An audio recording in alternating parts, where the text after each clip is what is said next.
लाओ लाओ, चाय तो जरूर पियेंगे। तुमने बनाई है? जी मैंने बनाई है, और ये साथ में पकौड़े भी लीजिए प्लीज, ये भी मैंने बनाए हैं। अरे वाह, तब तो जरूर चखेंगे। ये कहानी है आरती की। आरती बहुत सुंदर और संस्कारी लड़की थी। वो अपने माता पिता के साथ गांव में रहती थी। उसके पिता किसान थे जो सब्जियां उगाते थे। उस दिन आरती के लिए उसके घर रिश्ता आया था। सुमन अपने बेटे आकाश का रिश्ता आरती के लिए लाई थी। आरती ने बड़े ही प्यार से सबके लिए चाय और पकौड़े बनाए थे। फिर जैसे ही सुमन ने पकौड़ा चखा, बढ़िया बनाए हैं। जी, मेरी बेटी खाना बहुत ही अच्छा बनाती है। उसके हाथ के खाने की सभी लोग तारीफ करते हैं। ये तो बहुत अच्छी बात है बहन जी। अब तो आप झट मंगनी और पट ब्याह की तैयारी करो। कुछ दिनों के बाद ही आकाश और आरती की शादी हो गई। आकाश शहर में चाय पकौड़ों का ठेला लगाता था। वो पकौड़े बेचकर आराम से अपने घर का गुजारा कर लेता था। फिर शादी के 2 दिन बाद क्या हुआ, आप बड़ी जल्दी जग गए? मैं तो रोज इसी समय जग जाता हूँ। सबसे पहले अपना ठेला साफ करता हूँ और फिर पकौड़ों की तैयारी करता हूँ। फिर ठेला लेकर नाश्ते के समय तक बाजार पहुंचना होता है ना। देर हो गई तो ग्राहक निकल जाएंगे अपने अपने काम पर, बिना मेरे ठेले पर नाश्ता किए। बस इसीलिए जल्दी जागना पड़ता है। और वापस कब आते हो आप? ये तो ग्राहकों के ऊपर है। जिस दिन अच्छी बिक्री हो गई उस दिन दोपहर तक आ जाता हूँ, वरना कई दिन तो शाम भी हो जाती है। ठीक है, चलिए मैं आपकी कुछ मदद करा देती हूँ। तुम क्या करोगी? जाओ सो जाओ। नहीं, आप इतना काम अकेले करेंगे और मैं सो जाऊं, ऐसा कैसे हो सकता है? इसके बाद आरती ने सबसे पहले आकाश के साथ उसका ठेला साफ करवाया। अरे वाह, सच में आज तो सारा काम बहुत जल्दी हो गया। कैसे नहीं होगा, बड़े बुजुर्ग कहते हैं ना, एक से भले दो। सही कह रही हो। वैसे आज तो जोश जोश में करा दिया, कल भी कराओगी ना मेरी मदद? हाँ क्यों नहीं, पत्नी हूँ आपकी, हर सुख दुख में हमेशा आपका साथ निभाऊंगी। आरती की बात सुनकर आकाश मुस्कुरा दिया और फिर अपना ठेला लेकर बाजार की तरफ चल दिया। उस दिन आकाश रोज के मुकाबले बहुत जल्दी अपनी जगह पर पहुंच गया था, जिससे हुआ ये कि सुबह सुबह काम पर जाने वाले ज्यादातर लोग उसके ठेले पर आए और उस दिन आकाश की अच्छी खासी बिक्री हुई। फिर वो दोपहर में 1 बजे ही सारे पकौड़े बेचकर घर वापस भी आ गया। अरे, आज बहुत जल्दी आ गया बेटा, क्या हुआ, सब ठीक है? ठीक नहीं माँ, सब बहुत ही बढ़िया है। इसके बाद आकाश ने एक सांस में अपनी माँ सुमन को सारी बात बता दी, जिसे सुनकर सुमन भी बहुत खुश हुई। अब तो हर रोज आकाश और आरती सुबह जल्दी उठते और आकाश जल्दी ही अपना ठेला लेकर निकल जाता। शुरू में तो आकाश की खूब कमाई हुई, लेकिन फिर एक दिन आकाश सीधा शाम को 4 बजे घर आया और उसका मुंह उतरा हुआ था। क्या हुआ जी, आज बहुत देर कर दी? और ये क्या, ठेले पर सारा सामान तो वैसे का वैसा ही है। पता नहीं क्या हो गया है आरती, अब लोग मेरे ठेले पर नहीं आ रहे। क्यों, आसपास कोई और ठेला लगने लगा है क्या? हाँ, ज्यादातर लोग वहीं जाते हैं और मेरे पास बस अब कुछ नए ग्राहक ही आते हैं। पता नहीं उस नए ठेले वाले ने क्या जादू कर दिया है सब पर। अपने पति को परेशान देखकर आरती भी परेशान हो गई, लेकिन उसने ठान लिया कि वो अपने पति की परेशानी दूर करके रहेगी। ये सोचकर अगले दिन आकाश के जाने के बाद वो भी तैयार होकर बाजार की तरफ निकल पड़ी। वो सीधा आकाश के ठेले पर गई और फिर, अरे आज यहाँ आओ, बैठो, मैं तुम्हारे लिए चाय लाता हूँ। नहीं, बस एक पकौड़ा खिला दो, मैं वही खाने आई हूँ। एक क्यों, सारे खाओ। ये कहकर आकाश ने गर्मा गर्म पकौड़ों की प्लेट लगा कर दी। आरती ने खूब स्वाद लेकर वो पकौड़े खाए और फिर आरती उस नए पकौड़े वाले के पास गई जिसने आकाश के सारे ग्राहक उससे छीन लिए थे। वहां उसने देखा कि असल में उस ठेले पर मिर्च के पकौड़े तले जा रहे थे, जिन्हें खरीदने के लिए लोगों की भीड़ लगी थी। तो आरती ने भी एक प्लेट ऑर्डर की और फिर, अच्छा तो ये है राज, यहाँ के लोगों को तीखे पकौड़े चाहिए। अब समझी। इसके बाद आरती वहीं से सीधा अपने मायके चली गई। उसे देखकर उसकी माँ फूलवती और पिता राधेश्याम बहुत खुश हुए और फिर, पापा मुझे आपकी एक मदद चाहिए। क्या हुआ बेटी, सब ठीक तो है? हाँ पापा, आप एक काम करो, अब आप अपने खेत में तीखी मिर्च की खेती करो। अच्छा, खेती तो मैं कर लूंगा। प्रधान जी से कहकर बीज का इंतजाम भी हो जाएगा, पर इतनी सारी मिर्च खरीदेगा कौन? मैं खरीदूंगी पापा, सारी की सारी, बस मिर्च तीखी होनी चाहिए। इसके बाद आरती वापस लौट आई। ग्राहक कम होने से आकाश की माली हालत खराब होती जा रही थी। फिर ठीक 2 महीने बाद आरती अपने मायके से 2 बोरी भरकर मिर्च अपने ससुराल ले आई और आकाश के ठेले के लिए वो खुद उन तीखी मिर्चों के पकौड़े बनाने लगी। आकाश का काम अब सिर्फ आवाज लगाकर ग्राहकों को बुलाना, आओ आओ खा लो तीखी मिर्ची के पकौड़े, दुनिया के सबसे तीखे पकौड़े, आओ आओ। आकाश की आवाज सुनकर वाकई बहुत सारे ग्राहक उसके ठेले के पास जमा हो गए और फिर देखते ही देखते ठेले पर मौजूद सारे पकौड़े बिक गए। और फिर ठीक 1 साल बाद आहा भाई, मजा आ जाता है यहाँ के पकौड़े खाकर, वाह वाह वाह वाह, आहा। दुकान पर खड़ा हर ग्राहक यही बात कर रहा था और उधर काउंटर पर, अब तुम संभालो आरती, मैं जरा गांव जाकर मिर्च ले आता हूँ। हाँ, और सुनो, ये 25,000 रुपए लेते जाओ, पापा को दे देना 10 बोरे मिर्च के लिए। वैसे अपने पापा के लिए मुझे लूट तो नहीं रही हो तुम? हाँ, लूट रही हूँ, अब जाओ जल्दी। भगवान करे सबको ऐसी ही लुटेरी पत्नी मिले।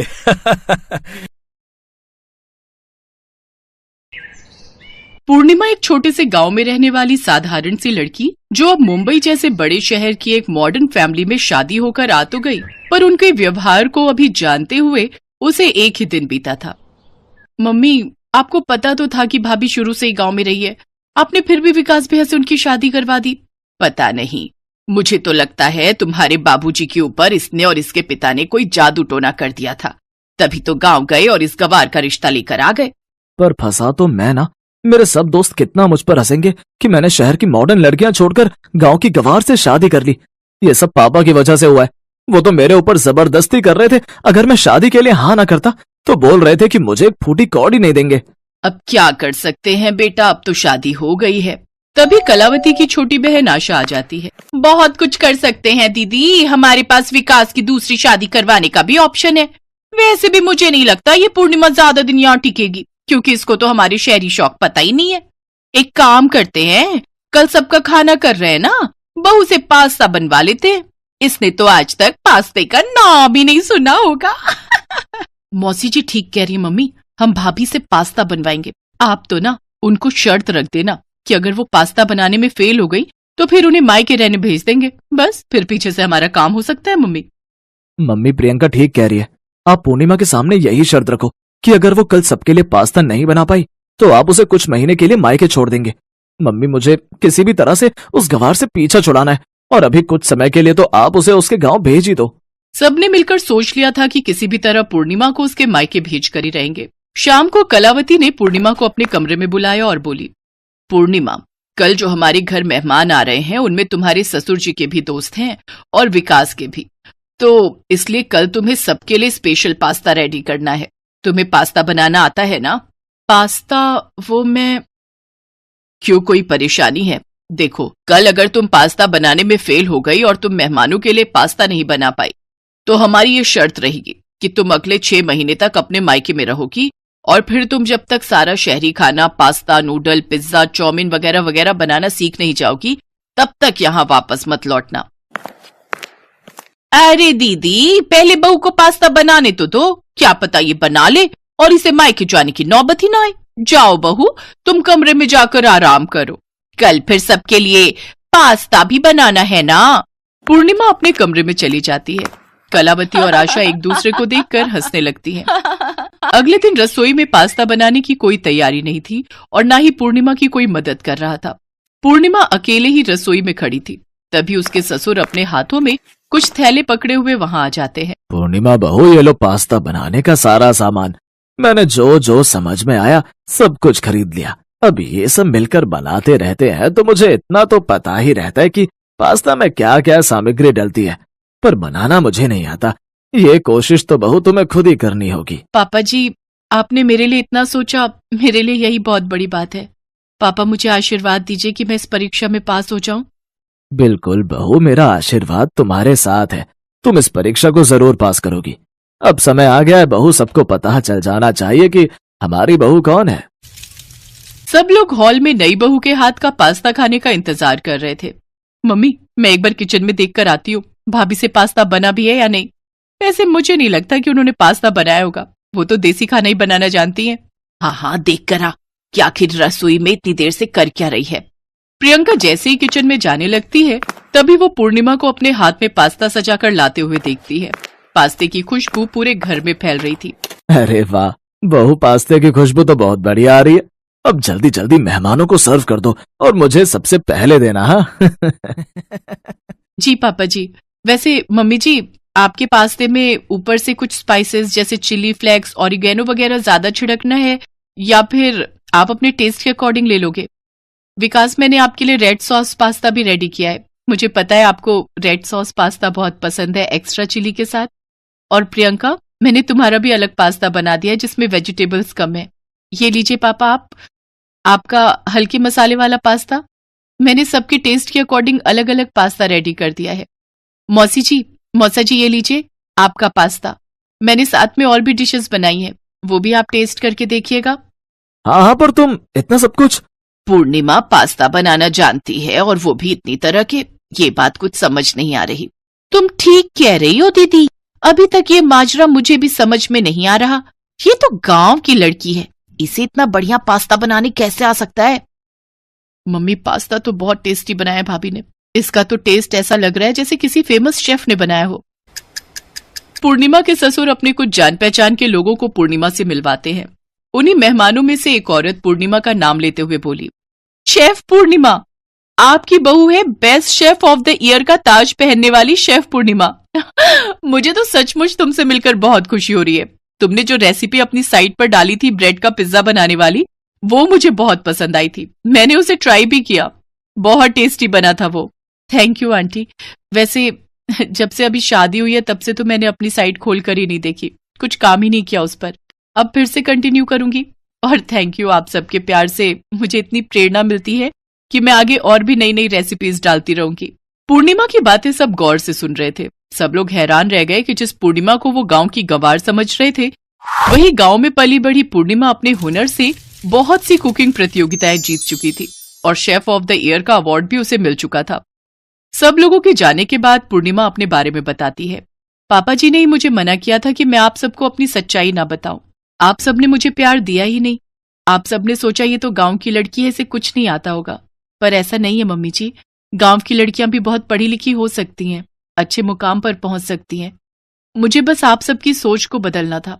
शायद आप सबकी सोच अब बदल चुकी होगी, पर मुझे सचमुच इन कुछ दिनों में बहुत दुख हुआ। किसी ने भी मुझसे प्यार का एक शब्द तक नहीं बोला।